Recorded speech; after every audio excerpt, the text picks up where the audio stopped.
Coming out this Saturday, I'm in the vibe. I'm joined by guitar virtuoso Richie Kotzen.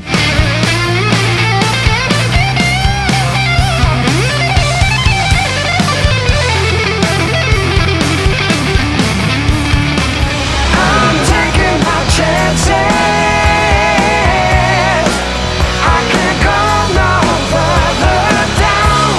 I live in the mansion. At the last minute, the record company said, "We didn't sign you to be that kind of artist. We want you to make a hard rock album." And then I, being the 20-year-old kid that I was, said, "No fucking way. I'm not making that album. You don't know who I am, this or that." And it was an argument. And then they basically won the argument and said, "All right, well, we're going to drop you from your contract." So they dropped me. When they dropped me from the contract, they told me that Bret Michaels was calling. And he was calling because he saw me on the cover of Guitar World magazine.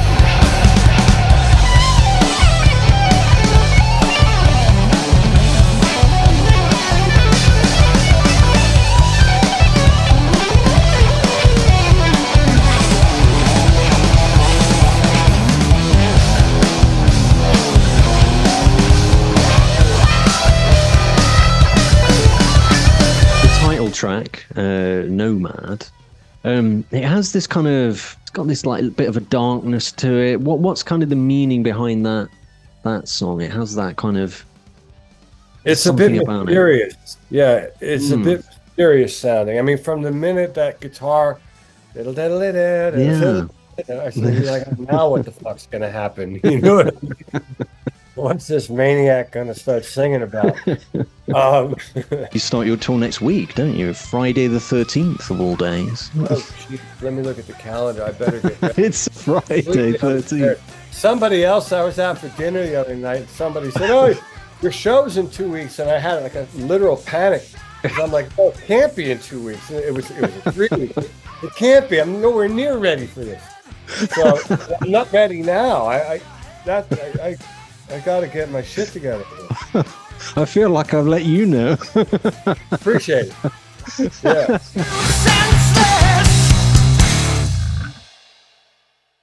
So I'm here with Richie Kotzen. Thank you very much for joining me. Of course, you have the new album, Nomad, which is coming out on the 27th of September. Your last solo release had 50 songs on there, 50. This time you're kind of scaling back to just 8, not going too far this time. What was the thought process behind Nomad and this release this time around? Well, when I thought that I might be on track for an album, I started thinking in terms of older albums that were popular when I was a young man. Mm-hmm. And a lot of the albums that I had back in the day didn't have an absurd amount of songs on them, like my previous one. It had 8 songs, 9 songs. And I thought, what if I did an album where it was 4 and 4?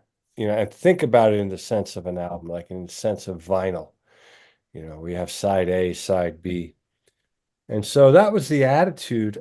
When I had the song Nihilist and Nomad, they've been written for a few years actually, but in my mind I had them as one of them would end one side and one of them would end the other side, as bookends kind of. And then when Cheap Shots was written, I thought, well, that's a great way to open an album. So at that point I had 3 components, and then things started coming together. I think the next song I had was Escape, which came to me out of my sleep, actually. That one and Insomnia both came to me and woke me up, and I went in the room and documented them, and then the next day went in and finished them. So at that point I figured, all right, well, now I've got the core of my record with Nihilist, Nomad, Cheap Shots, Escape, and Insomnia. And then I just had to figure out where I was going to go with that, and then that's how I got to where I am. I'll tell you something real funny, not to ramble here, but this is kind of worth bringing up. Mm. Song "This Is a Test" was written in a very interesting way. I was getting ready for a trip, and I took my laptop and I plugged in some things to make it into a portable studio. And I sat there with a guitar. For 2 minutes, I recorded myself singing and playing chord progression. I was making it up as I went along. And every now and then I would say, "This is a test. This is a Mm. test." And I sang it at a certain point in the song. So I went back and listened to it to make sure that the system was working. And I thought, wow, this actually is more than a test. It's a song. And so I wrote it, and it just kind of came to me all at once. So that might be the most interesting song that came together in the whole process. It's ironic, really, because that's my favorite of the albums. There um, you go. yeah. I feel like this album as a whole kind of really showcases that full scope of what you do. There's obviously different. You can hear different genres in there. There's obviously rock. There's some jazz. I'm hearing some funk. Um, was this something that you were really looking to kind of lean into more so this time around? As you hear, like per song, it's got something different there. No, and I think it actually comes out of the opposite approach where the attitude is I'm not thinking about much of anything other than Mm, writing what I write. And the only goal is to create a scenario in which the speakers are reproducing what's going on in my brain. And that is really the core of it, whether it's perceived as a country album or a rock album or a polka record. It's not even anything I'm thinking of. And mm, I'm never, ever thinking in terms of style. That's for other people to determine that.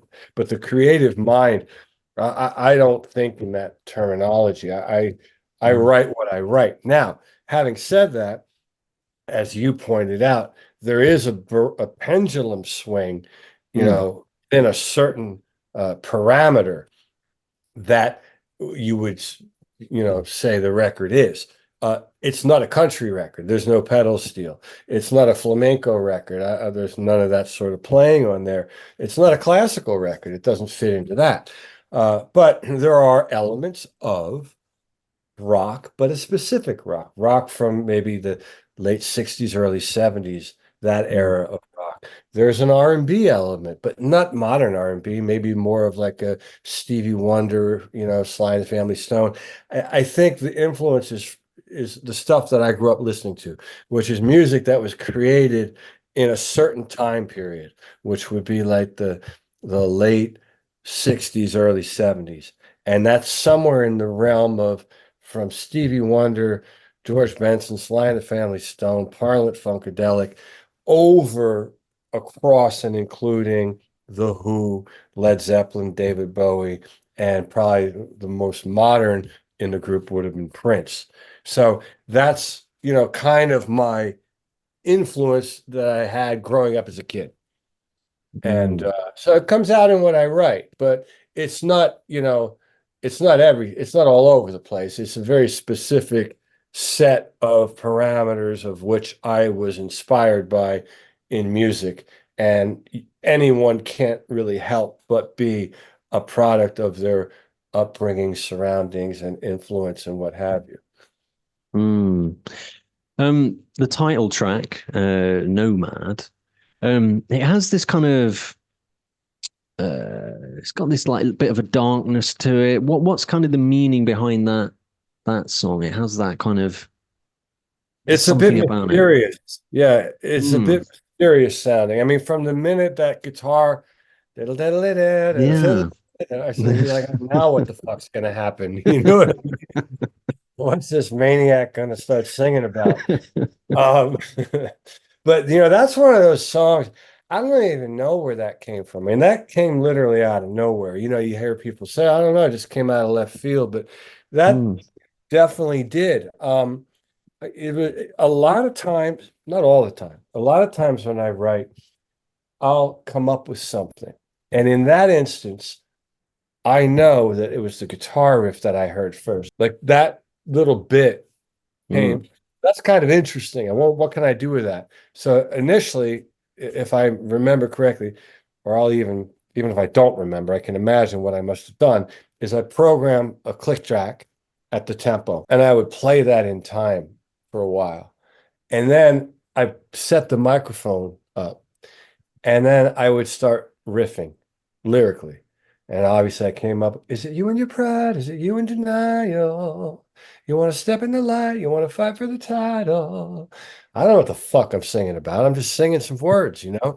And then so you do that long enough, and then you sit back and a story starts to unfold.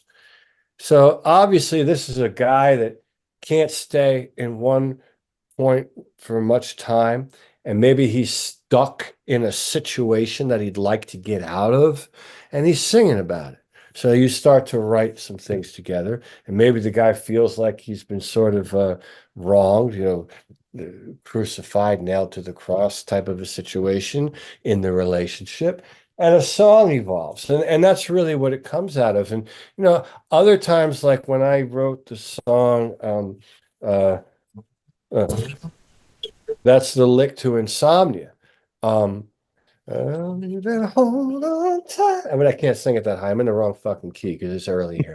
But that came to me in a different way. That came in my sleep. I heard that lick, and I woke myself up and I ran to the living room. And I'm like, what is that? And I started trying to figure out the notes, and the guitar. And then I thought, well, what can I sing over it? I wanted the vocal to follow the guitar, and then I was awake and it was nighttime, so the song became Insomnia. you know. Uh, so all these songs are written different ways. They come from different places. Hearing particularly on this album, it feels like it sounds like you've got this real kind of clean sound this time around. I mean, more. Yeah. It feels with each time it feels like you get a more clean sound. Is that like something that you've just kind of you feel more comfortable with, or you enjoy? I mean, I know some guitarists might get a bit scared by feeling that exposed. I think it goes well with my gray hair. Honestly, I mean, I've always exploited the clean guitar sound here and there. It's something I toyed with here and there, but more so, I'm finding when I'm soloing, sometimes the clean tone is more expressive. When you have a lot of distortion on the guitar. Are you a guitar player? I'm not myself, no. So sometimes you have, I almost feel like it's more limiting. I mean, you find yourself all of a sudden, hanging on a note, like Yeah. grinding on a fucking note. It's like sometimes to me, that's not really playing anything. That's just making a sound. And it can be expressive, but I found that I kind of like the motion of playing melodies through chords and with a clean tone. Sometimes I feel more expressive. I don't know. Maybe it's getting older is part of it. Maybe it's the tinnitus in my left ear that's driving me crazy. But I do notice that I use more clean tones on this record for sure. The thing I like to do, I like to kind of go right back to those beginnings, have a little look at those kind of early years. So what was that thing right at the beginning of your journey that kind of made you want to be a musician, and in particular a guitarist starting out? Well, I'll tell you, I was one of those kids that loved to entertain the family. I would sit around, no, I wouldn't stand around. I would stand up and try to entertain, sing and dance, put on crazy outfits. Somebody said, you ought to get that kid piano lessons. He seems to like music. Took the piano lesson for a short period of time, didn't take well to it. About a year later, saw a guitar at a yard sale, convinced my father to buy it. And that's where it started. And then the guitar was something that I really, loved. I would fall asleep with it at night. I would have it in the bed, I'd play, fall asleep, wake up with it. And it just became an extension.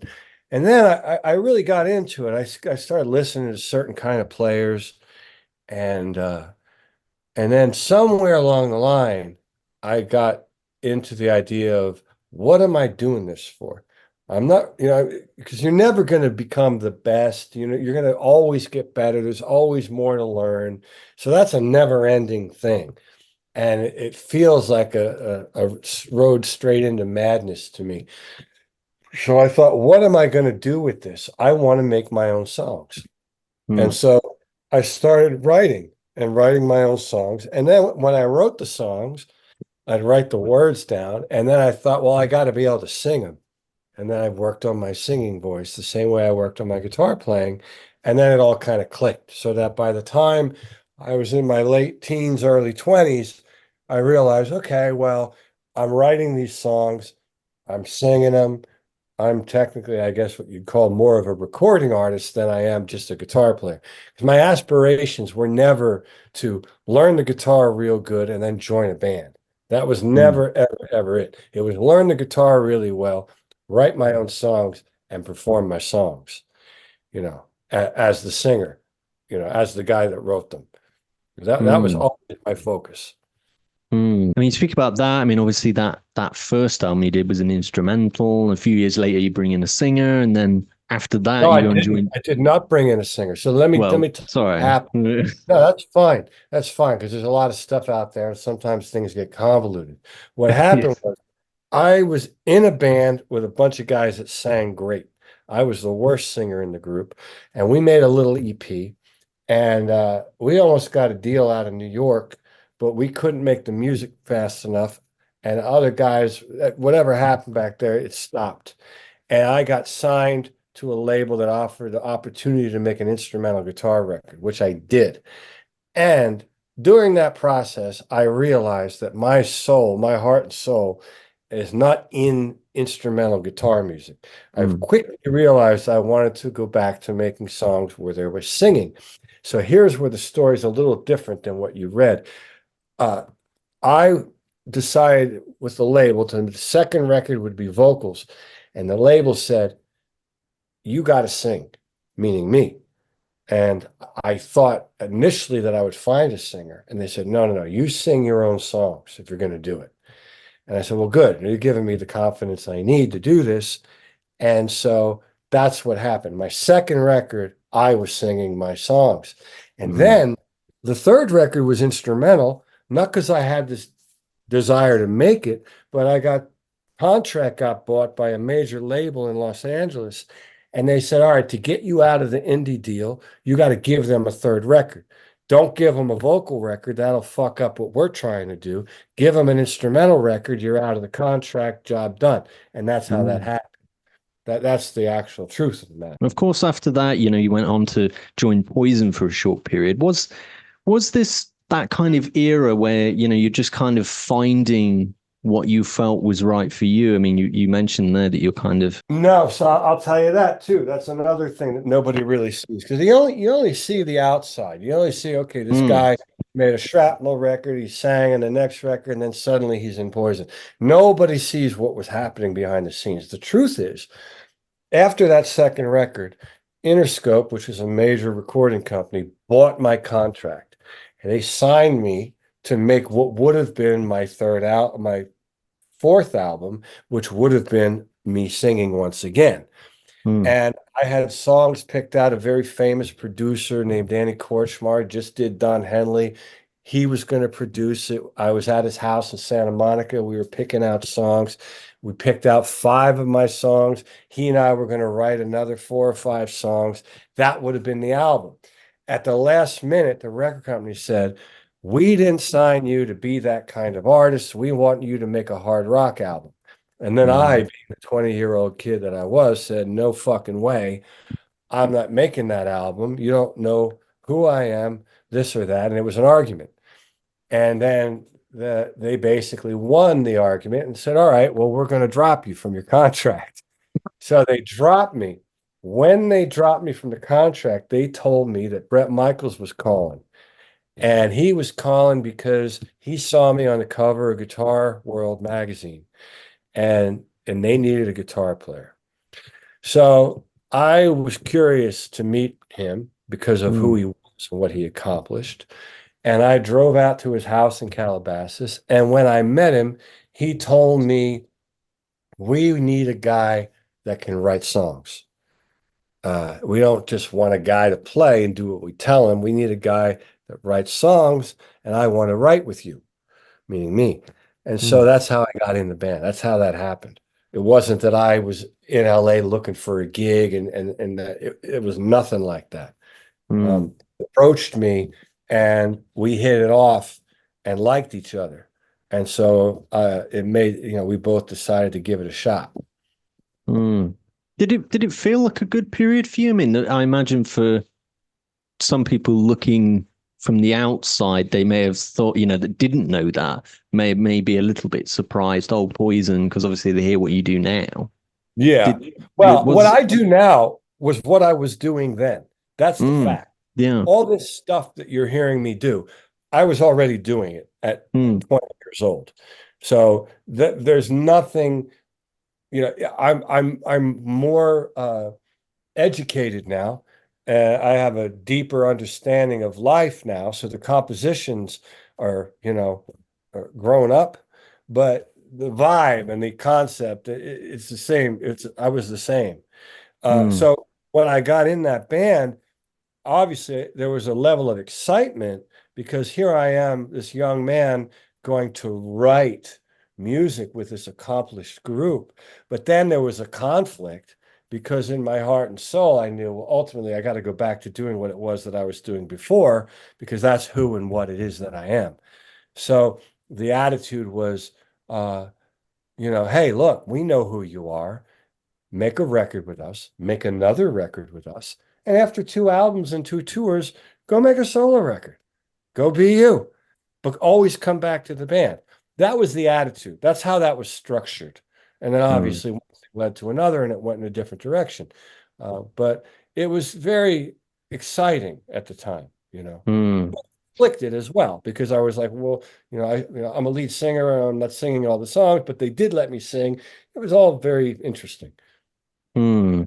I mean, jumping forward a bit, of course, you would eventually go on and work with Adrian Smith. So obviously, you Yeah. were a fan of Maiden when you were Yeah. growing up. So I imagine that's a really cool full circle moment for you, getting to work with somebody that you went to go and see at some point. It's great. I mean, it hit me when I saw the album, when I saw the Mm, cover, that logo, and then his name and my name. yeah. I was like, whoa, that's pretty intense. I mean, that's a great thing for me to say that I've done that. I'm very proud of that. I Mm, feel very fortunate. Obviously, a lot of hard work went into not only making it, but getting to a point where I could even be in the room with the guy to do it. But it's a wonderful thing. I'm very proud of what Adrian and I put together. I'm honored to be, associated with him. Yeah, do for you, sure. do you think you'll go and do another one with Adrian at some point? Do Yeah, you feel? well, I know a little bit more about it than I'd like to say, but if I was a betting man, which I am, my grandfather was a bookie, so I come from a long line of degenerate gamblers. So yeah, I would bet there's going to be another one. I don't mean to insult my lineage. I'm meant to be fun, self-deprecating humor.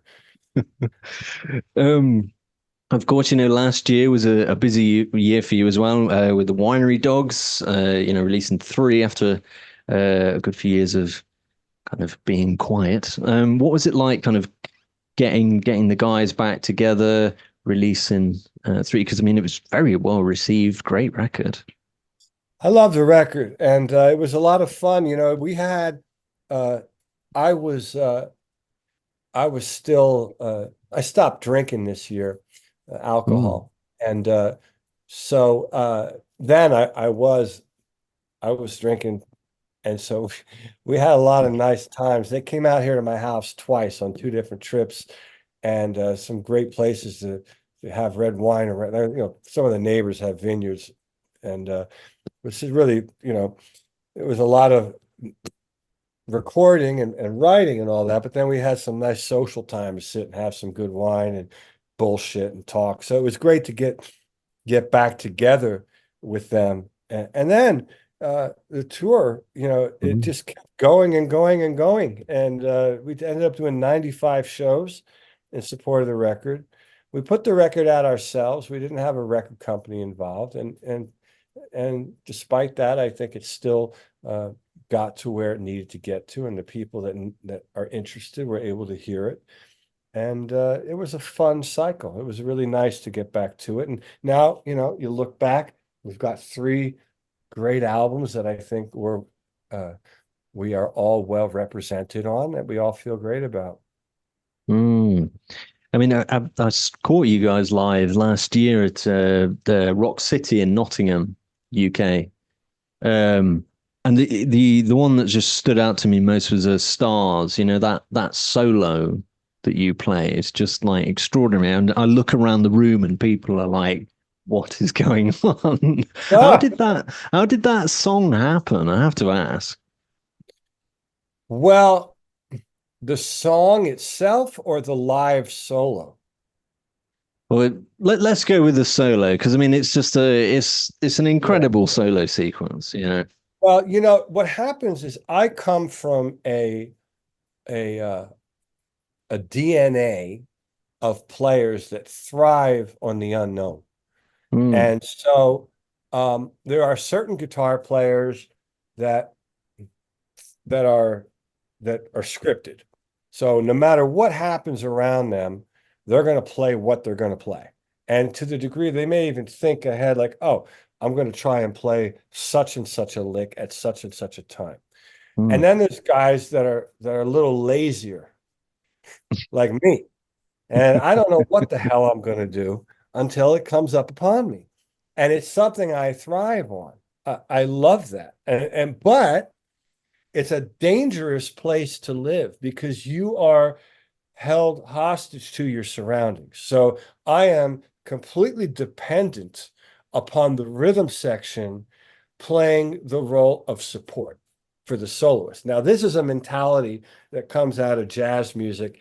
It's mm, basic common sense that when the soloist is soloing, your role is to support them, not to compete with them, but to support. So if the guy's playing the saxophone and you're playing the piano, you're meant to complement what that dude's doing, listening, responding, and playing together. So that is something that has always been in my wheelhouse, and that's my approach. And so with the Winery Dogs, that particular song felt to me like the perfect opportunity to implement that sort of play.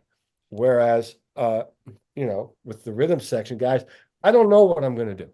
I'm going to start here and I'm going to hopefully end here. And some nights that solo didn't work out so well, but mm, most of the time we connected and it elevated to a place where it was pretty great as far as what it felt like. It felt mm, great. I'm not saying what I played was great. I'm just saying it felt like a moment. And so that's the world of improvisation. And I feel like in a lot of modern rock, especially modern solos, and you never really quite go there. You don't have most bands mm, don't do. Most bands, and it's not meant to diss, but most bands, they don't have it in their wheelhouse. They're not bred that way to be able to do that. They can't. And mm, so, luckily for the Winery Dogs, is that we can, and so can I surround myself with musicians that can do that. In my trio, when we play, in my solo trio, you'll see the same thing.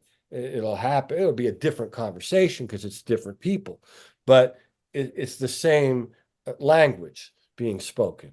And so that's a place that I love. I love doing that. In my solo thing, the song Fear is the one like Stars is to the Winery Dogs. And Fear predates that, mm, that we've been doing that gag for a long time. But and there's other songs that do that too. But it's a fun thing for me. I love it as a soloist. It's why I get on stage, is for those big mm, moments like that. Yeah. mm. A question I like to finish on that I ask every guest. Um, if you could tour or work with one musician from the past and one from the present, who would they be? From the past, probably Prince. Mm, I never got to. work with him. I've been to his house in Beverly Hills for a party once, and I was too afraid to. He was standing right next to me, but I didn't want to talk to him because I hear all these rumors back then. I don't look him in the eyes and all that kind of shit. But he Mm. seemed very approachable and very nice. I just didn't say anything to him, and I wasn't introduced to him. But from the past, that would be that. Uh, and the present, you know, Jerry Cantrell is a friend. He's someone that I love what he does, and we've talked about doing something together, and we never did. So that would be interesting, you know. Mm. It's an interesting one. I mean, Prince is that's it's one that's coming up more and more, particularly from guitarists. It's always a an Well, for interesting me, thing. it's not the guitar playing, Mm. and obviously he played very well. But for me, it was the whole thing. Like meaning when I discovered that he was not only, you know, the entertainer, but Mm. he was the man behind the curtain, you know, the fucking engineer, the producer, the drummer, the bass player, you know, that was when I was like, holy shit. And I mean, I was a teenager when I realized that. And that just kind of that to me became like that was the standard. Like, okay, well, if I'm going to do what I want to do, like I said Mm. earlier, my goal was to play, you know, perform, record my songs, not to join a band, but to record my music. If I'm going to do this, that's the standard. I have to be able to do it. I have to be able to go in a studio, turn on the mixing board, turn on the tape machine, and get to work. And so that was it. I mean, I had a tape machine in my house at one point, and I was slicing 2-inch tape. You know, I Mm. learned how to do it because I wanted to work. I wanted to create, and I didn't want to have to be held hostage to anybody else for any reason. Now, maybe convenience. Yeah, okay, I'll hire an engineer. That would be convenient. But I wanted to be able to work now, not when the guy's available. So, Mm. yeah. So for me, Prince was, it goes beyond, you know, him doing an amazing solo or writing a great song. It's the whole thing, you know, that really, Mm. holy fuck, you know. Well, thank you very much for joining me. Of course, for those that want to grab the new album Nomad, you can via the link in the description below. You can pre-order that, and you start your tour next week, don't you? Friday the 13th of all days. Oh, geez, let me look at the calendar. I better get ready. It's Friday Completely 13th. unprepared. Somebody else, I was out for dinner the other night, and somebody said, "Oh, your show's in 2 weeks," and I had like a literal panic because I'm like, "No, it can't be in 2 weeks." And it was in 3 weeks. It can't be. I'm nowhere near ready for this. So I'm not ready now. That I got to get my shit together here. I feel like I've let you know. Appreciate it. Yeah. But thank you so much, Richie. I really All right. appreciate the time. I know you're a busy man, so I'll let you go. But love your work, love the album Nomad. I mean, it's such a great record. Yeah, so great stuff. All the best with that. And Hey, I'm sure I'll catch up with you at some point soon when you come over to the UK. awesome. Well, thank you very much. I appreciate it.